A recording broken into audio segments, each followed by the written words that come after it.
Я полола бураки под зеленым дубом, полюбила бригадира с кучеравым чубом. 3 дня в печи не палила, один дома не было, вся бригада вышла в поле, а я чайничала.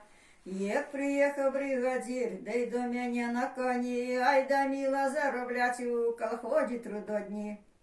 Як зайшла я в поле жать, дожала до краю, вся бригада закричала, мало снопов маю.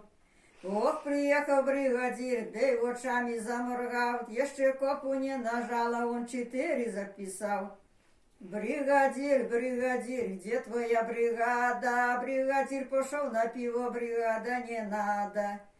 А что это бригадир, что вечера ходить? Купил он мне черевички, да и до клуба водить.